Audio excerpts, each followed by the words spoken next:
കോട്ടയത്തെത്തിയപ്പോൾ മാധ്യമങ്ങളെല്ലാം ഇൻഡിവിജ്വലായി നമ്മുടെ ബന്ധങ്ങളൊക്കെ വെച്ച് കാണണം എന്ന് പറഞ്ഞിരുന്നു. ഓരോരുത്തരെയായിട്ട് കാണുമ്പോൾ ഉണ്ടാകുന്ന പ്രയാസങ്ങൾ കൊണ്ട് എല്ലാവരെയും ഒരുമിച്ചൊന്ന് കാണുകയായിരിക്കും നല്ലത് എന്നുള്ളത് കൊണ്ടാണ് ഒരുമിച്ച് കാണാനുള്ള ഒരു സ്ഥിതിയിലേക്ക് നമ്മളിപ്പോൾ പോകാമെന്ന് കരുതിയത്. നിങ്ങൾക്ക് എന്നോട് ചോദിക്കാനും എനിക്ക് നിങ്ങളോട് പറയാനും ധാരാളമായിട്ടുള്ള കാര്യങ്ങൾ സാധാരണ നിലയിലുണ്ടാകും. അപ്പോൾ അതെല്ലാം എങ്ങനെ അങ്ങോട്ടും ഇങ്ങോട്ടും പറയണം എന്നുള്ളത് കൊണ്ട് ചില കാര്യങ്ങൾ പ്രാഥമികമായി ഞാൻ അങ്ങോട്ട് പറഞ്ഞതിന് ശേഷം അക്കാര്യത്തിൽ നിങ്ങൾക്കാകാവുന്ന എല്ലാ കാര്യങ്ങളും ഏത് ചോദ്യത്തിനും ഉത്തരം പറയാം എന്നതാണ് പൊതുവെ നമ്മൾ തമ്മിലുണ്ടാക്കുന്ന പത്രസമ്മേളനത്തിന് മുമ്പുള്ള ഒരു ധാരണ. ഇന്നത്തെ ഘട്ടത്തിൽ കേരളത്തിൽ സാമൂഹ്യ മാധ്യമങ്ങളിൽ വലിയ വിധത്തിൽ ചർച്ച ചെയ്യുന്നൊരു പ്രശ്നം ചൂരൽമല മോഡൽ ടൗൺഷിപ്പിലെ പുനർനിർമ്മാണ പ്രവർത്തനങ്ങളെ സംബന്ധിച്ച തെറ്റായ പ്രചരണങ്ങളാണ്. മിനിഞ്ഞാന്ന് വൈകുന്നേരം മുതൽ ചില കേന്ദ്രങ്ങളിൽ അങ്ങനെ ഉന്നയിച്ചു.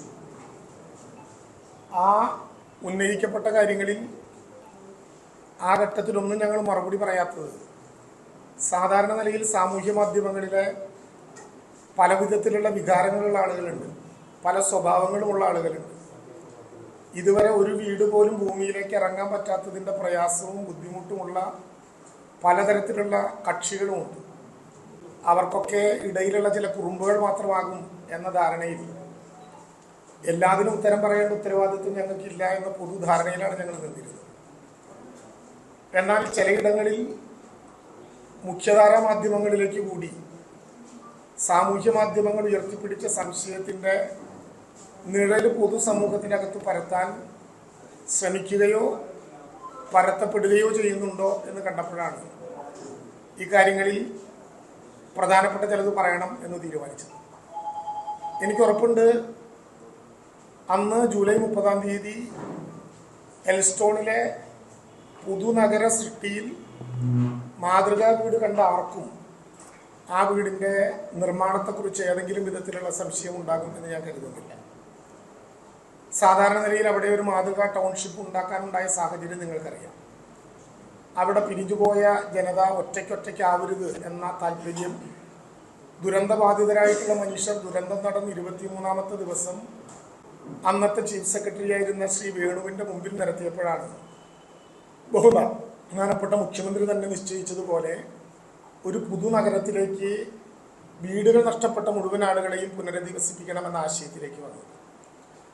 ഒരു വീടല്ല, ഇപ്പോഴുള്ള എൽസ്റ്റോണിൽ 410 വീടുകളാണ് നമ്മൾ ഉദ്ദേശിക്കുന്നത്. സർക്കാർ തന്നെ 2 എസ്റ്റേറ്റുകൾ ദുരന്തം നടന്ന 62-ാമത്തെ ദിവസം ഏറ്റെടുത്തുകൊണ്ട് പ്രഖ്യാപിച്ചു. നെടുമ്പാലയിലെയും എൽസ്റ്റോണിലെയും 2 എസ്റ്റേറ്റുകൾ. അതിൽ എൽസ്റ്റോണിലെ എസ്റ്റേറ്റിലെ 410 വീടുകളുടെ നിർമ്മിതിയാണ് അതിവേഗം ഇപ്പോൾ നടന്നു വരുന്നത്.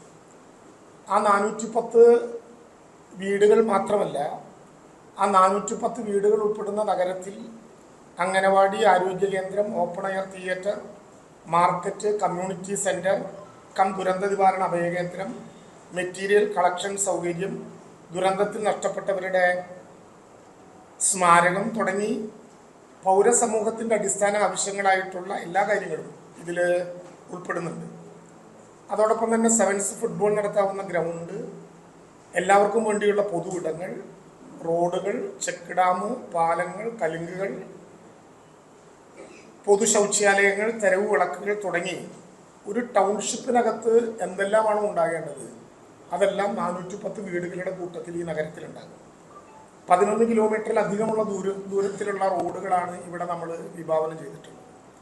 7.5 ലക്ഷം ലിറ്റർ ഭൂഗർഭ സ്തംഭ്, 2.5 ലക്ഷം ലിറ്റർ ഓവർഹെഡ് ടാങ്ക് തുടങ്ങി ഒരു ഘട്ടത്തിലും വരൾച്ചയുണ്ടാവാത്ത വിധത്തിൽ ജലസംരക്ഷണത്തിൻ്റെ മാർഗങ്ങളും അവിടെ തയ്യാറാക്കിയിട്ടുണ്ട്. 7 സെൻറ് സ്ഥലത്ത് 1000 സ്ക്വയർ ഫീറ്റ് വലുപ്പത്തിൽ എല്ലാ വിധത്തിലുള്ള സൗകര്യങ്ങളോടും കൂടിയിട്ടുള്ള വീട് എന്നാണ് നമ്മുടെ സ്വപ്നത്തിലുണ്ടായിരുന്നത്. അതിൽ സിറ്റ് ഔട്ട് ഉണ്ട്, ലിവിങ് ആൻഡ് ഡൈനിങ് ഏരിയ ഉണ്ട്, ഒരു അറ്റാച്ച്ഡ് ബെഡ്റൂം ഉൾപ്പെടെ 2 കിടപ്പുമുറികളുണ്ട്, 2 ബാത്റൂമുകളുണ്ട്, അടുക്കളയുണ്ട്, വർക്ക് ഏരിയ ഉണ്ട്, കുട്ടികൾക്ക് പഠിക്കാനുള്ള സ്റ്റഡി സ്പേസ് ഉണ്ട്, അവരുടെ എല്ലാം അനുഭവങ്ങളുടെ അടിസ്ഥാനത്തിൽ അവരുന്നയിക്കപ്പെട്ട ആവശ്യങ്ങളെല്ലാം മാർച്ച് 27-ാം തീയതി ഇതിൻ്റെ തറക്കല്ലിടുമ്പോൾ തന്നെ മോഡൽ പ്ലാനിൻ്റെ വീടിൻ്റെ പ്ലാൻ വരച്ച് ആദ്യ ദുരന്ത ദിനത്തിൽ തന്നെ അത് ജനങ്ങളുടെ മുമ്പിൽ സമർപ്പിച്ച് അവർക്ക് കൂടിയുള്ള അഭിപ്രായങ്ങൾ കേൾക്കുക എന്ന ലക്ഷ്യം വെച്ചുകൊണ്ടാണ് ഈ നിർമ്മാണ പ്രവർത്തനങ്ങളിലേക്ക് നമ്മൾ കടന്നത്. എന്തെല്ലാം വിധത്തിലുള്ള ആരോപണങ്ങളാണ്! ഒരു പൊതുസമൂഹത്തിനകത്ത് പറയാൻ പാടുള്ളതാണോ ഇതെല്ലാം എന്ന് പൊതുസമൂഹം തന്നെ ചർച്ച ചെയ്യുന്നുണ്ട്. ഒരു വിദ്വാൻ എഴുതിയിരിക്കുകയാണ്, എഞ്ചിനീയറിംഗ് പോയിട്ട് വീടിൻ്റെ പൊതു കൺസെപ്റ്റിനെ കുറിച്ച് പോലും ധാരണ അദ്ദേഹത്തിനുണ്ടോ എന്നറിയില്ല. ഈ വീടിന് തറ കാണാനില്ലല്ലോ. വളരെ മനോഹരമായിട്ടുള്ളൊരു സാധനത്തിന് ഇതിനേക്കാൾ വൃത്തികെട്ട ആരോപണം ഉന്നയിക്കാൻ പറ്റാത്ത വിധം ഒരു വീടിന് തറ കാണാനില്ല എന്ന ആരോപണം. യഥാർത്ഥത്തിൽ സാധാരണ, ഞാനൊരു എഞ്ചിനീയറിംഗ് വിദഗ്ധനല്ല, പക്ഷെ സാധാരണ കോട്ടയത്ത് മാത്രമല്ല കേരളത്തിൽ എല്ലായിടത്തും വീടെടുക്കുമ്പോൾ ഒരു 1-1.5 അടി താഴ്ചയിലേക്ക് നമ്മൾ തറ കെട്ടും, കരിങ്കല്ല് കൊണ്ട് തറ കെട്ടും. ആ തറ കെട്ടിക്കഴിഞ്ഞാൽ പിന്നെ 1 അടി മീതയ്ക്ക് കൂടി തറയുടെ തുടർച്ചയുണ്ടാകും. ഭൂമിയുടെ താഴത്ത് നിന്ന് ഭൂമിയുടെ തുടർച്ച എന്നുള്ള നിലയിൽ 1 അടി മുകളിലേക്ക് കൂടി അത് കെട്ടും. അത് കഴിഞ്ഞാൽ ഒരു 1/2 അടി, ഒരു 10 സെൻറ്റിമീറ്റർ കനത്തിൽ ബെൽറ്റിട്ട് വാർക്കും. പിന്നെയാണ് വീടുകളുടെ നിർമ്മാണം. അവിടെ ഉണ്ടായിരുന്ന ആളുകളുടെ മുഴുവൻ ഹൃദയത്തിൽ തൊട്ട വേദന, ഞങ്ങൾ പുത്തുമലയിൽ നിന്ന് ചൂരന്മലയിലേക്ക് വന്നു, ഇനി ഇവിടെ നിന്ന് ഏത് മലയിലേക്ക് പോകേണ്ടി വരുമെന്ന വികാരമാണ്. സാധാരണ നിലയിൽ 1/2 അടി താഴ്ചയിലേക്ക് അല്ലെങ്കിൽ 1.5 അടി താഴ്ചയിലേക്ക് തറ പണിത് 1 അടി മുകളിലേക്ക് തറ കെട്ടി നമ്മൾ നേരത്തെ പറഞ്ഞ പോലെ 1/2 അടി കനത്തിൽ ബെൽറ്റ് വാർത്ത് ഒരു വീടുണ്ടാക്കുന്നത് അതുപോലെ ഒരു സ്ഥലത്ത് ഗുണകരമാണോ എന്ന് നമ്മൾ ഗൗരവമായി തന്നെ ഡിസാസ്റ്റർ മാനേജ്മെൻറ്റിൻ്റെ എഞ്ചിനീയർമാർ ഉൾപ്പെടെ പരിശോധിച്ചപ്പോൾ അങ്ങനെ ഉണ്ടാക്കാൻ പാടില്ല.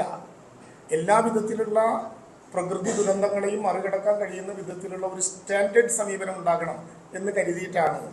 നിങ്ങളവിടെ പോയി നോക്കിയാൽ നിർമ്മാണ പ്രവർത്തനങ്ങൾ കാണാൻ പറ്റുന്ന സ്ഥലത്ത് പോയാൽ നിങ്ങൾക്ക് കാണാം 3 മീറ്റർ മുതൽ 10 മീറ്റർ വരെ താഴത്തേക്ക്, അതായത് ഏതാണ്ട് 1.5 അടിയാണ് ഇവിടെ പറഞ്ഞതെങ്കിൽ 3 അടിയിലെയും താഴ്ചയിലേക്ക് കുഴിച്ചെടുക്കുമ്പോൾ എവിടെയാണോ പാറയോ അല്ലെങ്കിൽ നല്ല വിധത്തിൽ ഫിക്സ് ചെയ്യുന്ന ഭൂമിയോ ഉണ്ടാകുന്നത്, ചളി മാറി ഭൂമിയോ ഉണ്ടാകുന്നത്, അതുവരെ കുഴിക്കുകയും അവിടെ സിമൻ്റ് ഇട്ട് അവിടെ നിന്ന് നമ്മൾ നേരത്തെ കണ്ടതുപോലെ 9 RCC ഫൗണ്ടേഷനുകളിലൂടെ ആരംഭിക്കുകയും ചെയ്തിട്ടാണ് ഈ വർക്ക് മുന്നോട്ട് പോകുന്നത്.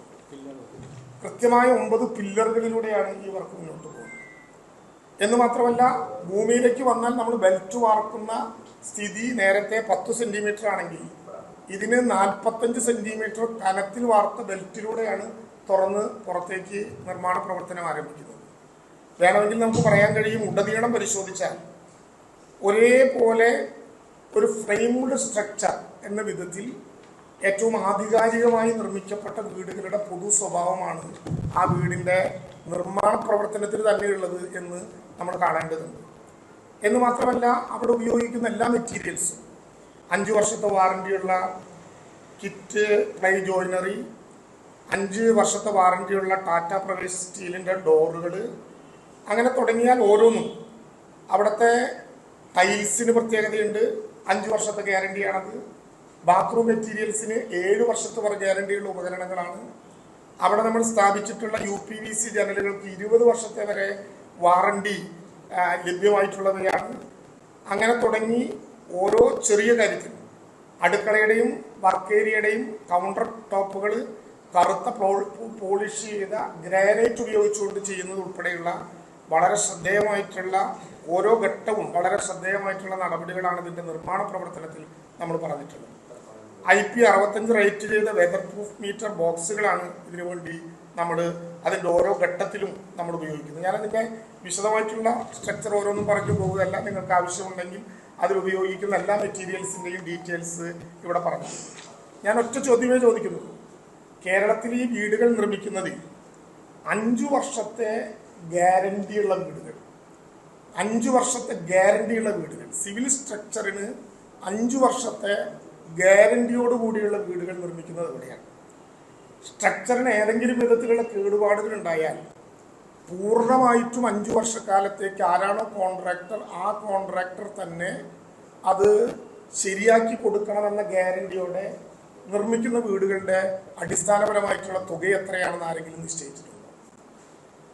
എല്ലാ വീടുകളും 5 വർഷത്തെ സിവിലും 3 വർഷത്തെ MEP ഡിഫക്റ്റ് ലൈബിലിറ്റി വാറണ്ടിയിൽ ഉൾപ്പെടുത്തിക്കൊണ്ട്, ഡിഫക്റ്റ് ലൈബിലിറ്റി വാറണ്ടിയിൽ 5 വർഷത്തെ സിവിലും 3 വർഷത്തെ MEPയും ഉൾപ്പെടുത്തിക്കൊണ്ട് തയ്യാറാക്കിയിട്ടുള്ള ഒരു പ്രത്യേക പാറ്റേണാണ് ഇതിനു വേണ്ടി ഉപയോഗിച്ചിട്ടുള്ളത്. സാധാരണ നിലയിൽ ഓരോ നിർമ്മാണ സാമഗ്രികളും അംഗീകൃത ലാബുകളിൽ ഒരു തേർഡ് പാർട്ടി പരിശോധനയ്ക്ക് വിധേയമായി മാത്രം ഉപയോഗിക്കണം എന്ന് തീരുമാനിച്ച ഒരു ദുരന്ത നിവാരണ പ്രവർത്തനങ്ങളുടെ അടിസ്ഥാനത്തിലാണ് നമ്മളിത് തയ്യാറാക്കിയിട്ടുള്ളത്. ഞാൻ വീണ്ടും നിങ്ങളോട് വിശദീകരിക്കുന്നില്ല. 6 പില്ലറുകളുള്ള 10 അടി വരെ താഴത്തേക്ക് കുഴിച്ച് എവിടെയാണോ ഉറപ്പ് കിട്ടുന്നത് അവിടെ നിന്ന് 9 പില്ലറിലേക്ക് കയറ്റി 45 സെന്റിമീറ്ററിൽ നമ്മൾ നേരത്തെ പറഞ്ഞതുപോലെ ബെൽറ്റ് വാർത്ത്, ടറസിലും 45 മീറ്ററിൽ തന്നെ പൊക്കത്തേക്ക് വാർത്ത്, വേണമെങ്കിൽ ഒരു 2ാം നില ഉണ്ടാക്കാൻ ഇനി ഇഷ്ടിക വെച്ച് കെട്ടിയാൽ മാത്രം മതി എന്ന വിധത്തിൽ സകല സൗകര്യങ്ങളോടും കൂടി 5 വർഷത്തെ സിവിൽ സെക്ടറിനെ ഗ്യാരണ്ടിയോടും കൂടിയിട്ടുള്ള വീടുകളാണ് അവിടെ നിർമ്മാണം നടക്കുന്നത്. എവിടെയാണ് ഇതിൻ്റെ തുക നിശ്ചയിച്ച് ഇങ്ങനെ വ്യാപകമായി പ്രചരിപ്പിക്കപ്പെട്ടതെന്ന് ഞങ്ങൾക്ക് മനസ്സിലായില്ല.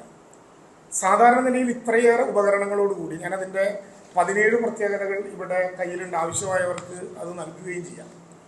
ഇത്രയും വിപുലമായിട്ടുള്ള ഓരോ ഉപകരണങ്ങളുടെയും സീലിംഗ് ഫാനിൻ്റെ ഗ്യാരണ്ടി, അടിക്കുന്ന പെയിൻറ്റിന് 7 വർഷത്തെ ഗ്യാരണ്ടി, ബാത്റൂമിൽ ഉപയോഗിക്കുന്ന മെറ്റീരിയൽസിന് 7 വർഷത്തെ ഗ്യാരണ്ടി, ജനലയ്ക്ക് 20 വർഷത്തെ ഗ്യാരണ്ടി.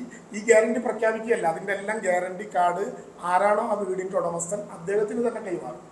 അവരുടെ ബന്ധപ്പെട്ട അതെവിടെ നിന്നാണോ മേടിച്ചത് അവരുടെ ഉത്തരവാദിത്തമാണ് ആനുവൽ മെയിൻ്റനൻസ് ഉൾപ്പെടെയുള്ള നടപടിക്രമങ്ങൾ. അതെല്ലാം കൂടി കൈമാറുന്ന ഒരു വീടിന് 2021 DSR, അതാണല്ലോ ഇപ്പോൾ PWD ഉപയോഗിക്കുന്നത്. 2021 DSR അടിസ്ഥാനമാക്കിയിട്ടുള്ള ടെക്നിക്കൽ എസ്റ്റിമേറ്റ് നോക്കിയപ്പോൾ 31.5 ലക്ഷം രൂപ GST ഒഴികെ ഉള്ള തുകയ്ക്ക് ഇപ്പോഴത്തെ DSR 2021 പ്രകാരം കാണാൻ വേണ്ടി പറ്റും. എന്നാൽ ULCC ഒരു തൊഴിലാളി കേന്ദ്രീകൃതമായിട്ടുള്ള സഹകരണ സംഘത്തിൻ്റെ ബാധ്യതയുള്ളവരാണ് എന്നുള്ളത് കൊണ്ട് കൂടി 410 വീടുകൾ ഒരുമിച്ച് നിർമ്മിക്കുകയും അതിൻ്റെ മുഴുവൻ ഫെസിലിറ്റീസും ഉണ്ടാക്കി തരേണ്ടവരാണ് എന്നുകൂടി കരുതി 22 ലക്ഷം രൂപയ്ക്കാണ് അവരുമായി ഈ വീടുണ്ടാക്കുന്നതിൻ്റെ പൊതുധാരണ ഉണ്ടാക്കിയിട്ടുള്ളത്. പൊതുവായ കരാറ് അവർ നേരത്തെ 342 പറഞ്ഞു, TS കമ്മിറ്റി 322 അതിനെ കുറച്ചു. 322 TS കമ്മിറ്റി കണ്ട വർക്ക് വീണ്ടും ഇതിൻ്റെ കിഫ്കോൺ, ഇതിൻ്റെ ഏജൻസി അവരുമായി നെഗോഷിയേറ്റ് ചെയ്ത് ടോട്ടൽ വർക്കിൽ 299 കോടിയായി കണ്ടു. അതിൻ്റെ കൂട്ടത്തിൽ വീടുകൾക്ക് ഏകദേശം 22 ലക്ഷം രൂപ വരുമെന്ന വിധത്തിലേക്ക് നമ്മൾ കടന്നു. 30 ലക്ഷം എന്ന ആലോചന വരുന്നത് എങ്ങനെയാണ്?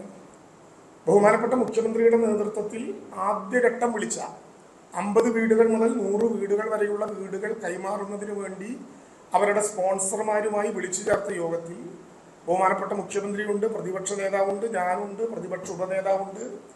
അവിടെ ഈ പരിപാടിയുടെ ആദ്യഘട്ട ആലോചന നടക്കുമ്പോൾ എൽസ്റ്റോൺ എസ്റ്റേറ്റിനകത്ത് കയറി ഫിസിക്കലായിട്ടുള്ള പരിശോധന കഴിഞ്ഞിട്ടില്ല. ആകാശമാർഗം കണ്ടിട്ട് മാത്രമേ ഉള്ളൂ. കാരണം ഡിസംബർ 27 അങ്ങോട്ട് കിടക്കാൻ കോടതി അനുവാദം തന്നിട്ടുള്ളൂ. ആ 27 കഴിഞ്ഞ് 3 ദിവസത്തിനുള്ളിൽ ചേർന്ന സർവകക്ഷി യോഗം അഥവാ സ്പോൺസർമാരുടെ യോഗത്തിൽ ഏകദേശം ആകാശ കാഴ്ചകൾ കണ്ട് ULCC വരുമെന്ന് പ്രതീക്ഷിക്കുന്ന ഒരു സംഖ്യയായി പ്രഖ്യാപിച്ചതാണ് 30 ലക്ഷം. അവരുമായി നടത്തിയ നെഗോഷിയേറ്റിൽ, തുടർച്ചയായി നടത്തിയ നെഗോഷിയേറ്റിൽ 22 ലക്ഷം രൂപ എന്ന വിധത്തിൽ കണ്ടു എന്ന് മാത്രമല്ല, ഏറ്റവും ഉറപ്പുള്ള, ഏറ്റവും ഭദ്രമായിട്ടുള്ള ഒരു പ്രകൃതി ദുരന്തത്തിനും പിടിച്ചു കുലുക്കാൻ കഴിയാത്ത വിധത്തിലുള്ള നടപടിക്രമങ്ങളുമായി ഒരു നഗരം ഉണ്ടാകുകയാണ്. ഇതിൻ്റെ പോസിറ്റീവ് വശം ആരും എന്താണ് കാണാത്തത്? കേരളത്തിലെ പ്രകൃതി ദുരന്തങ്ങൾ എത്രയോ അനുഭവിച്ചിട്ടുള്ളവരാണ് നമ്മൾ. എവിടെയും ഇല്ലാത്തതുപോലെ ചരിത്രത്തിൽ ആദ്യമായി പുനരധിവാസത്തിന് വേണ്ടിയിട്ടുള്ളൊരു നഗരം കുറഞ്ഞ കാലങ്ങൾക്കിടയിലുണ്ടായി. കേരളത്തിലെ ഗവൺമെന്റിനെതിരായി ഇപ്പോൾ ഈ ആരോപണം ഉന്നയിക്കുന്നവർ യഥാർത്ഥത്തിൽ ആസൂത്രിതമായിട്ടുള്ള ഒരു ഗൂഢാലോചനയുടെ ഭാഗമായി നടത്തുന്ന ആരോപണങ്ങളാണ്. അവർ പറയാൻ തയ്യാറാകണം. ഇപ്പോൾ ഒരു പടം കണ്ടു ഞങ്ങൾ. മുകളിൽ കാണുന്നത് 15 ലക്ഷം രൂപയുടെ വീട്, താഴെ കാണുന്നത് 30 ലക്ഷം രൂപയുടെ വീട്. അവസാനം 15 ലക്ഷം രൂപയുടെ വീട് ഉണ്ടാക്കി കൊടുത്തു എന്ന് അവകാശപ്പെടുന്ന സ്പോൺസർമാർ പറഞ്ഞു. അതിനുള്ള തുക 15 ലക്ഷമല്ല, എത്രയാണെന്ന് വെളിപ്പെടുത്താൻ ഞങ്ങൾ ഉദ്ദേശിക്കുന്നില്ല. അപ്പം ആരുടെ പേരെയാണ് ഈ ആരോപണം? യഥാർത്ഥത്തിൽ ഈ ആരോപണം ഉന്നയിക്കുന്നവർ സ്വന്തം പേര് പറഞ്ഞോ, ആധികാരികമായി ഞങ്ങളാണെന്ന് പ്രഖ്യാപിച്ചോ, ഞങ്ങൾ ഇന്നവരാണെന്ന് പ്രഖ്യാപിച്ചോ ആധികാരികമായിട്ട് ഈ ആരോപണം ഉന്നയിക്കാനുള്ള ധൈര്യമുണ്ടോ?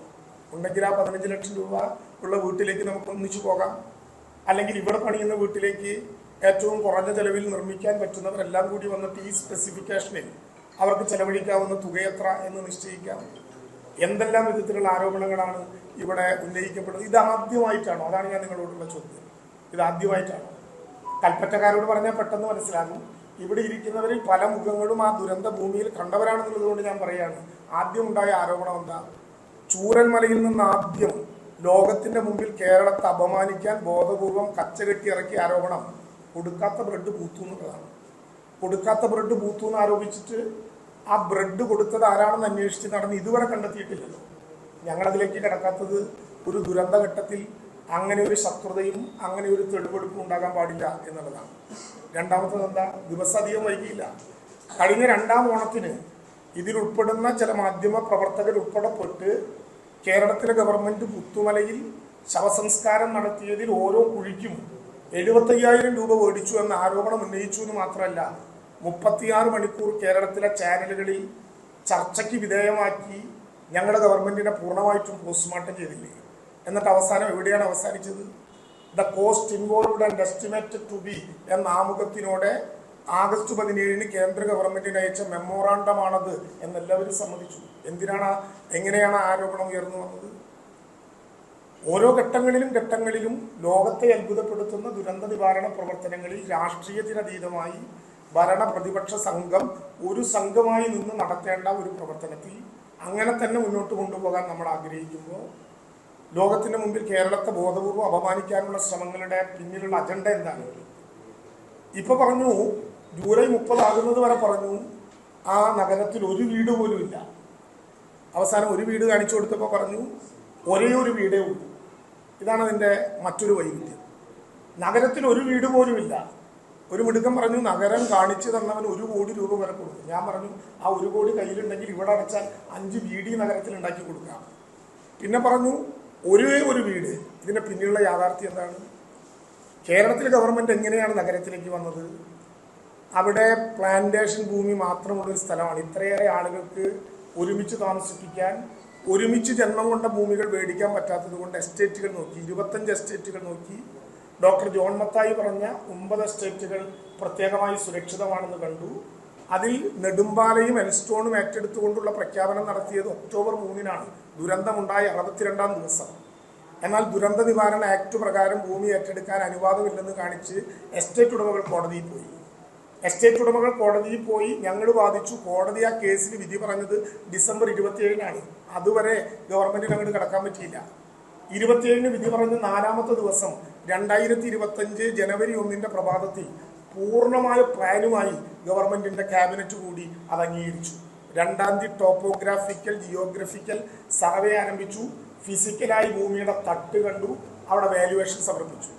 കോടതിക്ക് മുമ്പാകെ വാല്യുവേഷൻ കൊടുത്തു മാർച്ച് മാസത്തിൽ.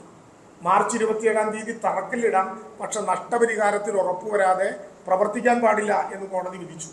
ഏപ്രിൽ 11-ാം തീയതി ഞങ്ങൾ പ്രഖ്യാപിച്ച പണത്തിൽ 17 കോടി കൂടി കൂട്ടി ഹൈക്കോടതി രജിസ്ട്രാറുടെ അക്കൗണ്ടിൽ കെട്ടിവെച്ച് നിർമ്മാണം ആരംഭിച്ചോളാൻ പറഞ്ഞു. ഏപ്രിൽ 11-ാം തീയതി രാത്രിക്ക് ഭൂമി ഏറ്റെടുത്തു. കഴിഞ്ഞ വിഷുവിന്റെ തലേദിവസം ഏപ്രിൽ 13-ാം തീയതി ഭൂമിയിൽ നിർമ്മാണ പ്രവർത്തനം ആരംഭിച്ചു. ഏപ്രിൽ 13-ന് ആരംഭിച്ച് ജൂലൈ 30-നകം ഒരു വീട് പൂർത്തീകരിച്ചു എന്ന് മാത്രമല്ല, 4 സോണുകളിലും 5 സോണുകളിലായിട്ടാണ് നിർമ്മാണ പ്രവർത്തനം. 4 സോണുകളിലും നിർമ്മാണം ആരംഭിച്ചു. നിങ്ങൾ ആ ചിത്രം എടുത്ത് ആകാശ ചിത്രങ്ങൾ എടുത്ത് നോക്കിയാൽ അറിയാം, എല്ലായിടത്തും 9 പില്ലറുകൾ കൊഴിച്ച് വീടുകളുടെ നിർമ്മാണ പ്രവർത്തനം ആരംഭിക്കുകയാണ്.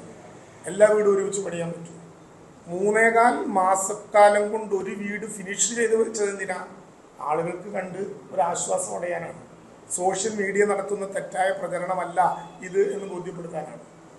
അപ്പോൾ ആ വീട് കണ്ട് എല്ലാ ചാനലുകളും അവിടെ വന്നപ്പോൾ ആ വീട് മനോഹരമാണെന്ന് കണ്ടു. പെയിന്റിന് 7 വർഷത്തെ ഗ്യാരണ്ടി ഉണ്ട് എന്നൊക്കെ പറഞ്ഞപ്പോൾ ആളുകൾ മാന്തി വരെ നോക്കി, പോര മുറച്ച് നോക്കി, ക്ലോസറ്റ് നല്ലതാണെന്ന് നോക്കി, റെക്ടിഫൈഡ് ടൈൽ എവിടെയാണെന്ന് നോക്കി, പല വീടുകളുടെയും കുഴി എടുത്തിടത്ത് കയറിട്ട് നോക്കി മീറ്റർ ശരിയാണോ എന്ന് എല്ലാവരും സംതൃപ്തരായിട്ടാണ് പോയത്. അതോടുകൂടി 15 ലക്ഷം രൂപയുടെ വീട് മുകളിലും 30 ലക്ഷം രൂപയുടെ വീട് താഴത്തും എന്നൊക്കെ പറഞ്ഞ് നടത്തുന്ന പ്രചരണങ്ങൾ വളരെ ബോധപൂർവം ഈ ഗവൺമെന്റിനെ അത് നടത്തിക്കൊണ്ടിരിക്കുന്ന പ്രവർത്തനങ്ങൾ അട്ടിമറിക്കാനുള്ള ബോധപൂർവമായിട്ടുള്ള ഗൂഢാലോചനയാണ്. സത്യത്തിൽ നിങ്ങൾ അട്ടിമറിക്കുന്നത്, നിങ്ങളെന്ന് ഉദ്ദേശിച്ചാൽ ഈ കാണുന്ന മാധ്യമങ്ങളെയല്ല. ഈ മാധ്യമങ്ങൾ ശരി പറയും. മാധ്യമങ്ങളുടെ അപ്പുറത്ത് പേര് പോലും വെളിപ്പെടുത്താൻ ഇഷ്ടപ്പെടാതെ പല പേരുകളിൽ ഇത്തരത്തിലുള്ള തെറ്റായ പ്രചരണങ്ങൾ നടത്തുന്നവൻ അപമാനിക്കാൻ ശ്രമിക്കുന്നത് ഭരണപക്ഷത്തെയല്ല, ഭരണപക്ഷത്തെയും പ്രതിപക്ഷത്തെയും കൂടിയല്ല, 3.5 കോടി മലയാളികളുടെ മാന്യതയെയും ആ മലയാളി നടത്തുന്ന ദുരന്ത നിവാരണ പ്രവർത്തനങ്ങളെയുമാണ്. കേരളത്തിലെ ഗവൺമെന്റിന്റെ കയ്യിൽ എത്ര കാശുണ്ട്, അത് ദുരന്ത ബാധിതർക്ക് വിഹിതം വെച്ചു കൊടുക്കാതെ പിശുക്കനായ സർക്കാർ. എന്തൊരു മനോഹരമായിട്ടുള്ള പേര്. സർക്കാർ പിശുക്കുണ്ടാക്കുന്നത് ഏതെങ്കിലും ഭാഗ്യത്തിന് ധൂർത്തനായ സർക്കാർ എന്ന് പറഞ്ഞില്ല, അത്രയും സമാധാനം. പിശുക്കനായ സർക്കാർ എന്നാണ് പ്രയോഗിച്ചത്. സർക്കാരിന് പിശുക്കുണ്ടാകും. അത് ഈ ജനങ്ങൾ നൽകിയിട്ടുള്ള പണം ആരാണോ ദുരന്തബാധിതൻ അവന് യഥാർത്ഥത്തിൽ അവൻ്റെ കയ്യിലെത്തിക്കാൻ വേണ്ടിയിട്ടുള്ള ഇടപെടലിൻ്റെ ഭാഗമായിട്ടാണ് നിങ്ങൾ ഈ പിശുക്കിനെ ചൂണ്ടിക്കാണിക്കുന്നത്. ഞാൻ ഇവിടെ വെച്ച് നിങ്ങളോട് ഉറപ്പ് പറയുന്നു, CMDRF-ൽ ഇതിനു വേണ്ടി ലഭ്യമായിട്ടുള്ള സംഖ്യ CMDRF-ന്റെ ഒരു സാധ്യതയുമായി ലയിപ്പിക്കാതെ ചൂരൽമലയിലും വിലങ്ങാടും ദുരന്ത നിവാരണ പ്രവർത്തനങ്ങൾക്ക് വേണ്ടി പൂർണ്ണമായി ചെലവഴിക്കാൻ വേണ്ടി വെച്ചിട്ടുള്ളതാണ്. അത് സോഷ്യൽ ഓഡിറ്റിങ്ങിന് വിധേയമാണ്, വിവരാവകാശത്തിന് വിധേയമാണ്. അതിനെതിരായി ഈ ഉയരുന്ന ഗൂഢാലോചന, അതിൻ്റെ പിന്നിലൊരു അജണ്ടയുണ്ട്. അത് ഗവൺമെന്റിനെ ആക്രമിക്കാനാണ് അജണ്ടയെങ്കിലും യഥാർത്ഥത്തിൽ ആക്രമിക്കപ്പെടുന്നത് 3.5 കോടി മലയാളിയുടെ ആത്മാഭിമാനത്തെയാണ്.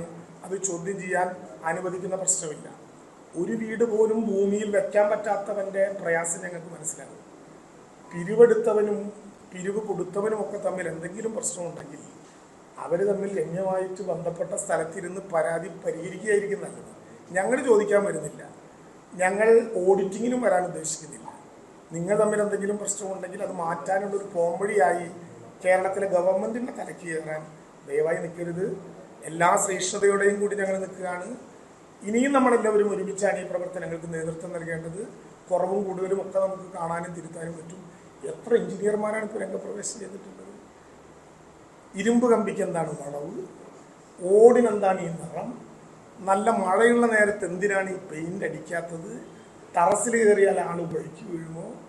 വളരെ മനോഹരമായിട്ടുള്ള ടെറസാണ്. ഈ മാധ്യമങ്ങൾ മുഴുവൻ നിൽക്കുമ്പോൾ ഓടിങ്ങനെ വെച്ചത് കണ്ടപ്പോൾ ഈ 2ാം നിലയ്ക്ക് പൂർണ്ണമായിട്ടും 1000 സ്ക്വയർ ഫീറ്റ് ഉണ്ടോയെന്നറിയാൻ ഞാനും ബഹുമാനപ്പെട്ട മന്ത്രി OR കേളുവും കളക്ടർ ഉൾപ്പെടെയുള്ളവർ ആ മുകളിലും പരിശോധിച്ചു. ആളുകൾ, മാധ്യമങ്ങളെല്ലാം ഞങ്ങളുടെ കൂട്ടത്തിലുണ്ടായിരുന്നു. അതൊരു ഡിസൈനാണ്. അപ്പോൾ അനാവശ്യമായി ആക്രമിക്കാൻ ചെയ്യുന്നത് ശരിയല്ല. ഇപ്പം കണ്ട സ്ട്രക്ചറിൻ്റെ കൂട്ടത്തിൽ ഇനി ഓരോ കെട്ടിടത്തിനും അതിലുണ്ടാകും. ഫ്രണ്ടിൽ ടൈല് വിരിക്കും, നല്ല പുതിയ പെയിന്റ് വരും. അതൊക്കെ ഈ മഴക്കാലമായതുകൊണ്ട് പറ്റാതെ വന്നതാണ്. യഥാർത്ഥത്തിൽ ഒറ്റ ചോദ്യമേ എനിക്ക് നിങ്ങളുടെ മുമ്പിൽ പറയാനും കേൾക്കാനും ഉള്ളൂ. അത് ഫ്രെയിംഡ് സ്ട്രക്ചറോടുകൂടി 5 വർഷം കെട്ടിടത്തിന് വാറണ്ടി കൊടുക്കുന്ന ഒരു നിർമ്മാണ പ്രവർത്തനമാണ് ഇവിടെ നടന്നത് എന്ന് ആദ്യഘട്ടത്തിൽ നിങ്ങളെ രേഖപ്പെടുത്താൻ വേണ്ടി അവസരം ഉപയോഗിക്കാനാണ് പ്രധാനമായിട്ടുള്ള കാര്യം. ഇനി നമുക്ക് എന്തെങ്കിലും ചോദിക്കാൻ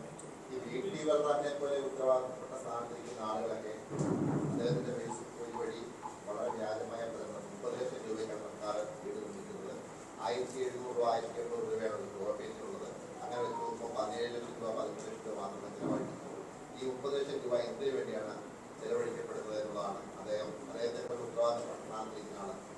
ഈ മാത്രമല്ല മറ്റു പല പ്രതികരണങ്ങളും അദ്ദേഹം കമന്റുകൾ വിടുന്നു. ഇതിനെങ്ങനെയാണ് അങ്ങ് പറഞ്ഞതാണ് അതിൻ്റെ കാര്യം. അദ്ദേഹം പുറത്തിറക്കിയിട്ടുള്ളത് വ്യാജമായിട്ടുള്ള അഭിപ്രായ പ്രകടനങ്ങളാണ്. വ്യാജമായ അഭിപ്രായ പ്രകടനങ്ങൾക്ക് പോകുന്നത് ഒരു പൊതുപ്രവർത്തകന് നല്ലതല്ല. 30 ലക്ഷം എന്ന് വാർത്തകളിലൂടെ കണ്ടു എന്നാണ് പറയുന്നത്. വാർത്തകളിൽ 30 ലക്ഷം ഒരു പുറം കാഴ്ചകൾ കണ്ട് ഒരു വീടിന് വരും എന്നവർ പ്രതീക്ഷിച്ച സംഖ്യയാണ്. അതിന് പിന്നെ നെഗോഷിയേഷൻ ഉണ്ട്, അതിന് പിന്നെ മറ്റൊരുപാട് മാർഗങ്ങളുണ്ട്. അതിലേറ്റവും കുറഞ്ഞ തുകയ്ക്ക് അത് നിർമ്മിക്കൽ തന്നെയായിരിക്കും സ്വാഭാവികമായിട്ടും നമ്മുടെ ചുമതല. ഇതിൻ്റെ പിന്നിലൊരു ഗൂഢാലോചനയുണ്ട് എന്ന് ഞാൻ പറഞ്ഞത് പൂർണ്ണമായിട്ടും ശരിയാണ്. ആ ഗൂഢാലോചന കേരളത്തിലെ ജനങ്ങളുടെ മുമ്പിൽ വെളിപ്പെടും. എനിക്കുള്ളൊരു സന്തോഷം, ഈ ദുരന്തത്തിനിടയിലും 1 വർഷക്കാലത്തിനുള്ളിൽ വളരെ ബോധപൂർവം എല്ലാവരും ഉന്നയിച്ച 12 ആരോപണങ്ങളും ശൈശവഘട്ടത്തിൽ തന്നെ മരണപ്പെട്ടു പോയി എന്നുള്ളതും യാഥാർത്ഥ്യം ജനങ്ങൾക്ക് മനസ്സിലായി എന്നുള്ളതുമുള്ള ഉറപ്പുള്ളത് കൊണ്ട് ആരോപണം ഉന്നയിച്ചവരെയും ആരോപണത്തിന് പിന്താങ്ങിയവരെയും ആരോപണം ശരിയാണോ എന്ന് സംശയമുള്ളവരെയും മുഴുവൻ ഞങ്ങൾ ഈ ചൂരൽമലയിലെ ഭാഗമായിട്ടുള്ള ദുരന്തബാധിതരെ താമസിക്കുന്ന എൽസ്റ്റോൺ എസ്റ്റേറ്റിലേക്ക് ഹൃദയം തുറന്ന് സ്വാഗതം ചെയ്യുന്നു. അവിടെ ചെന്ന് നോക്കിയിട്ട് എന്തെങ്കിലും സംശയമുണ്ടെങ്കിൽ അത് പരിഹരിക്കാനും പരിശോധിക്കാനും പറ്റിയ ആളുകൾ അവിടെയുണ്ട്. അവരും പറഞ്ഞു തരും. വേണമെങ്കിൽ ഈ പ്രിന്റ് ഏരിയയും ഇവിടെ ഉപയോഗിക്കുന്ന ഉപകരണങ്ങളുടെയും എല്ലാം ഒരു എക്സിബിഷൻ അതിൻ്റെ മുമ്പിൽ നടത്തണമെങ്കിൽ നടത്താം. ആളുകൾക്ക് കണ്ടും തൊട്ടും കേട്ടും ബോധ്യപ്പെടാം.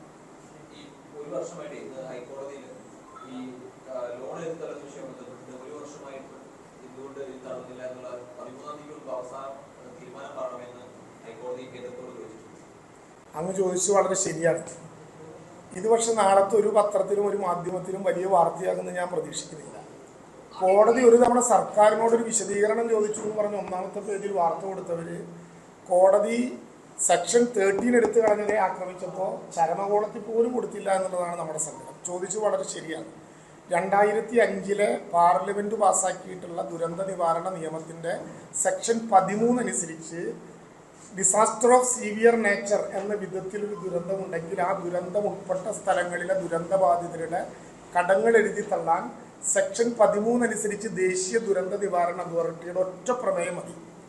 ആ പ്രമേയം ഒരു കൊല്ലമായിട്ടും പാസ്സാക്കിയില്ലെന്ന് മാത്രമല്ല, കഴിഞ്ഞ ജൂൺ 10 കോടതിയിൽ സമർപ്പിച്ച അഫിഡവിറ്റിൽ കേന്ദ്ര ഗവൺമെൻറ് പറഞ്ഞിരിക്കുകയാണ് ഞങ്ങൾ സെക്ഷൻ 13 എടുത്തു കളഞ്ഞു. അതായത് കേരളത്തിലൊരു ദുരന്തമുണ്ടായാൽ അവരെ സഹായിക്കപ്പെട്ടാലോ എന്നുള്ള പേടിക്ക് ഒരു ആക്റ്റിലെ ജനങ്ങൾക്ക് ഉപകാരപ്രദമാകുന്ന വിധത്തിലുള്ള നിയമവും എടുത്തു കളഞ്ഞു. എന്നിട്ടും കോടതി വെറുതെ വിട്ടില്ല. കാരണം കോടതിയുടെ മുമ്പിൽ ആഗസ്റ്റ് 24 മുതൽ എല്ലാ ആഴ്ചയും സോളിസിറ്റർ ജനറൽ പിന്നീട് എന്ന് പറഞ്ഞ് നീട്ടുകയാണ്. എന്ത് കാരണം ഈ സെക്ഷൻ 13 എടുത്ത് കളയാൻ? എന്താണ് അതിൻ്റെ പിന്നിലെ വികാരം? ഒരു വർഷക്കാലമായിട്ടും ഈ കടങ്ങൾ എഴുതി തള്ളാൻ എന്തുകൊണ്ട് കേന്ദ്ര ഗവൺമെൻറ് തയ്യാറാകുന്നില്ല? കേരളത്തിന് തയ്യാറായിക്കൂടെ എന്ന് ചോദ്യമുണ്ട്. കേരളത്തിന് പറ്റുന്നത് കേരള ബാങ്കാണ്. കേരള ബാങ്ക് ഈ ദുരന്തം ഉണ്ടായി 15 ദിവസത്തിനുള്ളിൽ ആ കടങ്ങൾ എഴുതി തള്ളി മാതൃകാപരമായ നടപടിയെടുത്തു. ദേശസൽകൃത ബാങ്കിലെ കടങ്ങൾ എഴുതി തള്ളാൻ കേന്ദ്ര ഗവൺമെൻറ് തീരുമാനിക്കണം.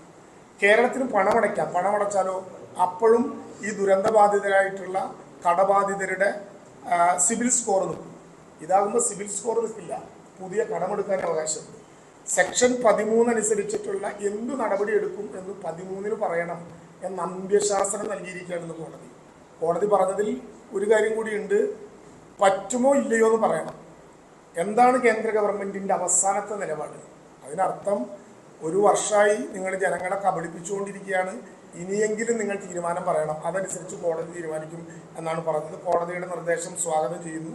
കേന്ദ്ര ഗവൺമെൻറ്റിൻ്റെ ഈ കേരളത്തിനോടുള്ള അവഗണനയുടെ ഏറ്റവും പ്രധാനപ്പെട്ട ഉദാഹരണമായിട്ട് ഇത് മാറുകയും ചെയ്യാം. പ്രതിപക്ഷ കക്ഷികൾ വീട് വെച്ച് നൽകുന്നതുമായി ബന്ധപ്പെട്ടുള്ള ആക്ഷേപങ്ങൾ നിൽക്കുന്നുണ്ട്. പ്രത്യേകിച്ച് ഭരണപക്ഷീയ യുവജന സംഘടനകളൊക്കെ സോഷ്യൽ മീഡിയ വിമർശനങ്ങൾക്ക് വിധേയമാവുകയും ചെയ്യുന്നുണ്ട്. പ്രതിപക്ഷ കക്ഷികളുടെ നേതാക്കൾ ലീഗ് അടക്കമുള്ളവർ പറയുന്നത് ഈ ഭൂമി സംബന്ധമായ എന്തെങ്കിലും നടപടിക്രമങ്ങളുടെ വൈകലും അല്ലെങ്കിൽ സാങ്കേതിക നടപടിക്രമങ്ങളുണ്ടെങ്കിൽ അത് ശരിയാക്കി നൽകേണ്ട ഉത്തരവാദിത്വം സർക്കാരാണ്. ശരിയാക്കി നൽകാത്തത് കൊണ്ടാണ് അവർക്ക് അവരുടെ പദ്ധതി മുന്നോട്ട് പോകാൻ കഴിയാത്തതെന്നാണ്. അത് എന്തെങ്കിലും അങ്ങനത്തെ ഒരു കാലതാമസം അവരുടെ ഭൂമികൾ അവർ പദ്ധതി ഉദ്ദേശിക്കുന്ന പദ്ധതിക്ക് എന്തെങ്കിലും വളരെ വിചിത്രമായിട്ടുള്ളൊരു വാദമല്ലേ? ഒരു സംഘടനാ നേതാവ് പിരിച്ച കാശ് എവിടെയെന്ന് ചോദിച്ചപ്പോൾ പറഞ്ഞു സർക്കാർ സ്ഥലം തരാത്തതുകൊണ്ടാണ്. സർക്കാരിൻ്റെ കയ്യിൽ സ്ഥലമില്ലാത്തതുകൊണ്ട് സർക്കാർ കാശടച്ച് ഭൂമി കിട്ടാൻ 8 മാസം ക്യൂ നിന്നവരാണ്. ആ സർക്കാർ എവിടെ നിന്നുള്ള ഭൂമിയാണ് ആർക്കാണ് കൊടുക്കാന്ന് പറഞ്ഞത്?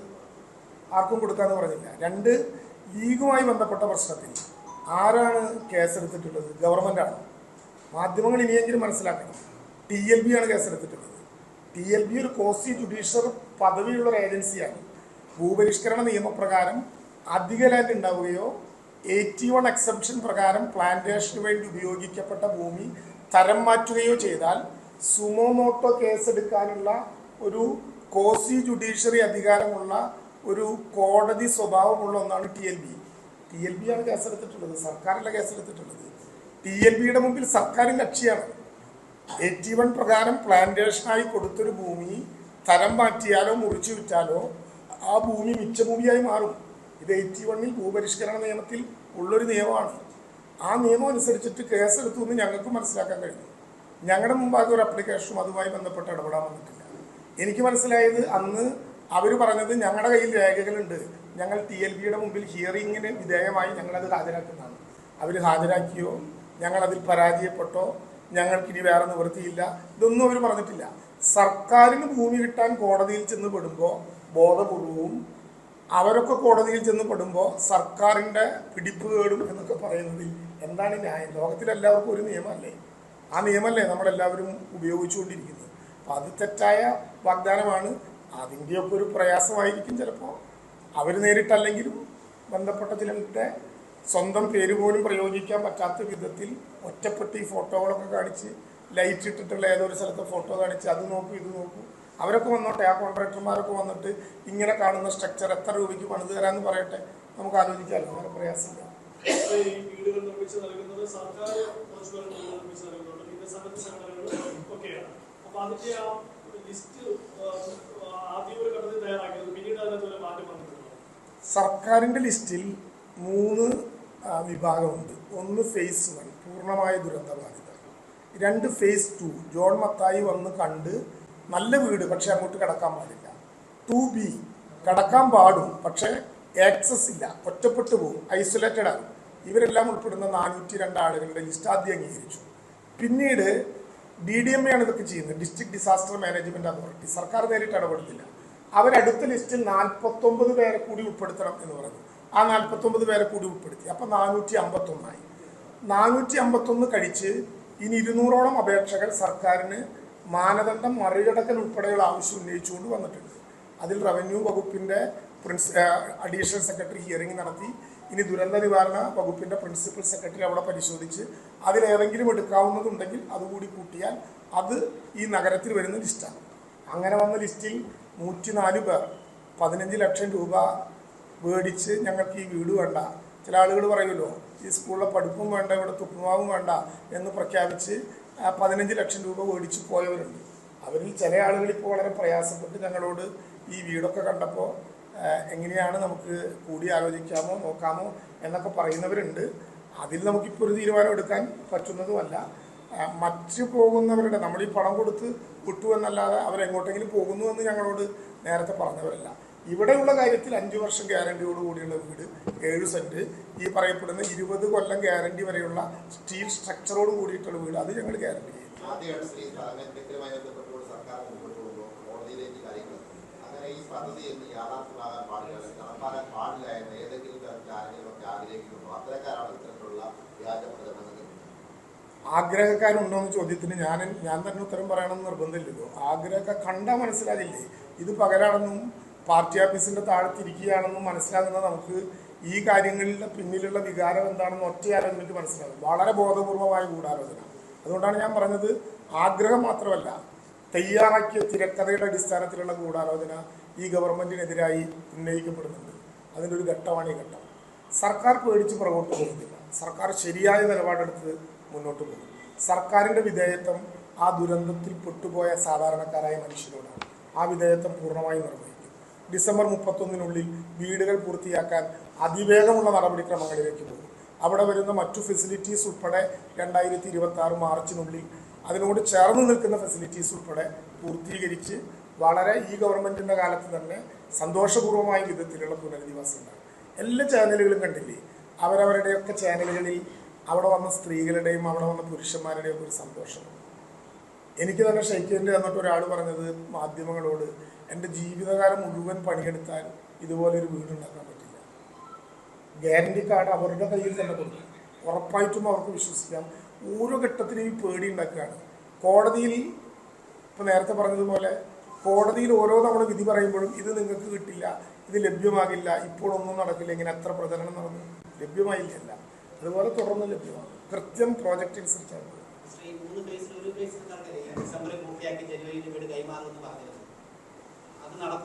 എല്ലാ ഫേസിലും പെട്ടവരുടെ സർക്കാർ ഉണ്ടാക്കിയ ലിസ്റ്റിൽ പെട്ട പൂർണ്ണമായും ആളുകളുടെ ഡിസംബർ 31-നകം പൂർത്തിയാക്കാൻ പറ്റുന്ന വിധത്തിൽ അതുവേഗത്തിൽ 5 സോണിലും പ്രവർത്തനം ആരംഭിക്കുകയാണ്. 300ഓളം തൊഴിലാളികളെ അതിലേക്ക് പുതിയതായി കൊണ്ടുവരാനുള്ള നിർദ്ദേശം കൂടി അവിടെ വന്നപ്പോൾ കൊടുത്തു. 3.5 മാസക്കാലം കൊണ്ടൊരു വീട് ഫിനിഷ് ചെയ്യാമെന്ന് പറഞ്ഞാൽ 410 വീടും ഫിനിഷ് ചെയ്യാൻ അത്ര തന്നെ സമയമേ വേണ്ടി വരുള്ളൂ. അത്രയും എണ്ണം തൊഴിലാളികളെ വിന്യസിപ്പിച്ചാൽ ആ പ്രശ്നം പരിഹരിക്കാൻ പറ്റും. പുതുവർഷം, പുതുചിന്ത, പുതുപുഞ്ചിരി. ഞാൻ നേരത്തെ ചോദിച്ച ഒരു ഉപചോദ്യമുണ്ട്. അതായത് ഇപ്പം ഗുണഭോക്താക്കളുടെ കാര്യം പറഞ്ഞു. ഈ സർക്കാർ ഇപ്പോൾ ഇത്ര വീടുകൾ നിർമ്മിക്കുന്നു, സന്നദ്ധ സംഘടനകൾ ഇത്ര വീടുകൾ നിർമ്മിക്കുന്നു എന്ന് പറയും. ഈ സന്നദ്ധ സംഘടനകളുടെ പട്ടിക തയ്യാറാക്കുമ്പോൾ എല്ലാവരും ഉൾപ്പെടുത്തിയിട്ടുണ്ട്. അതായത് ഇപ്പം സഭകൾ പറഞ്ഞിട്ടുണ്ട്, പല സഭകൾ വാഗ്ദാനം ചെയ്തിട്ടുണ്ട്. അതൊക്കെ ഇതിനകത്ത് വന്നിട്ടുണ്ടോ എന്നാണ് ഞാൻ ചോദിച്ചത്. ഇപ്പം ഇവിടെ ഓർത്തഡോക്സ് സഭയിൽ തന്നെ 50 വീടുകൾ ഭൂമി വില കൊടുത്ത് വാങ്ങിയിട്ട് 50 വീടുകൾ നിർമ്മിച്ചു കൊടുക്കുന്നുണ്ട്. പക്ഷേ സർക്കാരിന്റെ പട്ടികയ്ക്കകത്ത് ഈ ഓർത്തഡോക്സ് സഭയുടെ പേരിൽ വീടുകൾ നിർമ്മിച്ചു കൊടുക്കുന്നുണ്ട്. അങ്ങനെ അത് കൂടുതൽ മാറ്റം വന്നിട്ടുണ്ടോ എന്നുള്ളത് ചോദിച്ചു. സർക്കാരിൻ്റെ ലിസ്റ്റിനെ കുറിച്ചല്ലേ സർക്കാരിന് പറയാൻ പറ്റും. സർക്കാർ ദുരന്തബാധിതരായി കണ്ടെത്തിയവരുടെ പട്ടികയാണ് ഇപ്പോൾ പ്രഖ്യാപിച്ചത്. ആ ലിസ്റ്റിൻ്റെ മാനദണ്ഡം അനുസരിച്ച് ബാക്കിയെല്ലാം വെറുതെ കൊടുക്കുന്നതാവില്ല. എല്ലാ സുമനസ്സുകളോടും പ്രത്യേകമായിട്ടുള്ള നന്ദി. അവർ നാട്ടിലെ ജനങ്ങൾക്ക് വേണ്ടി ചെയ്യുന്ന സേവനങ്ങൾക്കെല്ലാം നന്ദി. ദുരന്തബാധിതരായിട്ടുള്ള ആളുകളുടെ വീടുകൾ ഞങ്ങൾ ഉറപ്പ് തരുന്നു. അതിൽ നിന്ന് ചിലപ്പോൾ സംഘടനകളിലേക്ക് പോകുന്നവരുണ്ടാകും. പോകുകയാണെന്ന് അറിഞ്ഞിട്ടും അവർക്ക് 15 ലക്ഷം രൂപ നഷ്ടപരിഹാരം എന്ന വിധത്തിൽ ഒരു പുനർനിർമ്മാണത്തിന് വേണ്ടി കൊടുക്കും. ഇതാണ് സർക്കാരിൻ്റെ ഗ്യാരണ്ടി. മറ്റത് സർക്കാരിൽ രജിസ്റ്റർ ചെയ്ത് വെക്കുന്നതല്ല. എല്ലാവരുമായിട്ട് നല്ല സൗഹൃദം.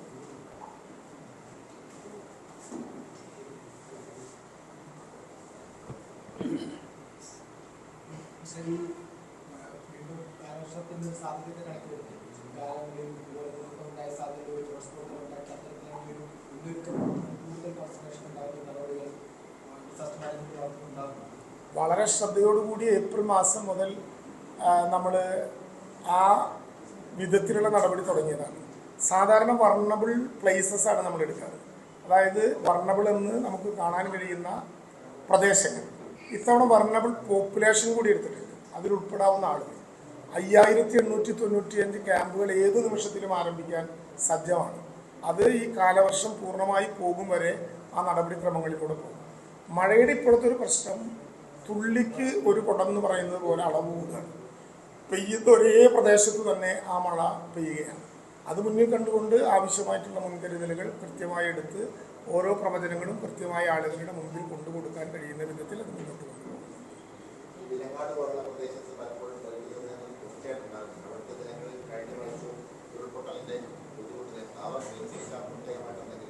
അതെ, ചൂരൽമലയിലെ ആളുകൾക്ക് കൊടുക്കുന്ന നഗരം ഒഴിച്ചുള്ള ബാക്കി എല്ലാ സാമ്പത്തിക സഹായവും വിലങ്ങാടിലെ ആളുകൾക്ക് കൂടി കൊടുക്കാൻ വേണ്ടി നിശ്ചയിച്ചിട്ടുണ്ട്. അത് ആ വിധത്തിൽ തന്നെ കൈമാറുകയും അതിനാവശ്യമായിട്ടുള്ള സൗകര്യങ്ങൾ ഒരുക്കുകയും ചെയ്യും. അപ്പോൾ ഇതിനകത്ത് അവസാനമായി പറയാനുള്ള കാര്യം, കേരളത്തിലെ ജനങ്ങളെ വിഡ്ഢികളാക്കുന്ന വിധത്തിലുള്ള പ്രചരണങ്ങളിൽ നിന്ന് ബോധപൂർവമായിട്ടുള്ള ആളുകളുണ്ടെങ്കിൽ കണ്ടു മനസ്സിലാക്കി പിന്നോട്ട് പോകണം. ബോധപൂർവമായിട്ടുള്ള പ്രചരണങ്ങളിൽ നിന്ന് പിന്നോട്ട് പോകുകയാണ് ഏറ്റവും നല്ലതായിട്ടുള്ള കാര്യം.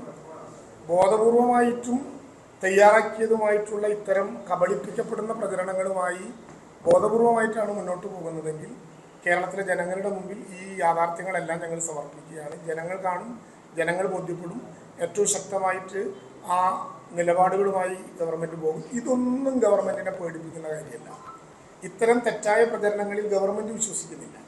ക്രിയാത്മകമായ അഭിപ്രായങ്ങളുണ്ടോ സർക്കാർ സ്വീകരിക്കും. അതുകൊണ്ടാണ് ദുരന്തബാധിതരോട് ആ വീട് പോയി കണ്ടതിൽ അഭിപ്രായം പറയാൻ പറഞ്ഞത്. തെറ്റായ പ്രചരണങ്ങൾ അല്ല, അതവരുടെ വികാരങ്ങളായിരുന്നു. ആ വികാരങ്ങൾ ഞങ്ങൾ കേൾക്കും. ബോധപൂർവമായിട്ടുള്ള ഇത്തരത്തിലുള്ള ഒരു ഗൂഢാലോചനയുടെയും മുമ്പിൽ ശിരസ് നമിച്ച് ഇതിൽ നിന്ന് പിന്നോട്ട് പോകുമെന്ന് ആരെങ്കിലും കരുതുന്നുണ്ടെങ്കിൽ അത് തെറ്റായ ഒരു ചിന്ത മാത്രമായിരിക്കും എന്ന് തെളിയിക്കാം. സമ്മേളനകാലമാണ്. ഇപ്പോൾ നേതൃമാറ്റം കോഴിക്കോടും എറണാകുളത്തും പാലക്കാടും ഒക്കെ തലമുറ മാറ്റത്തിന്റെ സൂചനകളൊക്കെ ഉണ്ട്. സംസ്ഥാന കടക്കുമ്പോൾ അവരുടെ ഒരു നയമെങ്ങനെയാണ്? സംസ്ഥാന വ്യാപകമായിട്ട് തലമുറ മാറ്റം ഞങ്ങൾ ആലോചിച്ചിട്ടില്ല. ഓരോ സ്ഥലത്തും ഈ പാർട്ടിയെ നയിക്കാൻ പറ്റുന്ന ആളുകളെ പാർട്ടി ചുമതലപ്പെടുത്തും. ഇവിടെ നടന്ന എല്ലാ സമ്മേളനങ്ങളും, ഇനി 5 സമ്മേളനങ്ങൾ കൂടി മാത്രമേ ഉള്ളൂ, അതിൽ 1 ഇന്ന് ആരംഭിച്ചു. എല്ലാ സമ്മേളനങ്ങളും സെക്രട്ടറിയെ, കമ്മിറ്റിയെ, സംസ്ഥാന സമ്മേളന പ്രതിനിധികളെ ഏകകണ്ഠമായി തീരുമാനിച്ച് വളരെ ഐക്യത്തോടു കൂടിയിട്ടാണ് പാർട്ടിയുടെ സമ്മേളനങ്ങൾ പോകുന്നത്. ഏതെങ്കിലും വിധത്തിലുള്ള പ്രത്യേക അജണ്ട വെച്ചിട്ടല്ലാതെ പോകുന്നത്. ഓരോ സ്ഥലത്തെയും സാധ്യതകളും കാര്യങ്ങളും അനുസരിച്ച് പാർട്ടി കമ്മിറ്റികൾ ചർച്ച ചെയ്ത് ശരിയായ തീരുമാനമാണ് എടുക്കുന്നത്. എല്ലാം ഏകകണ്ഠമായി പോയി എന്നുള്ളതിന് സന്തോഷത്തിലാണ്.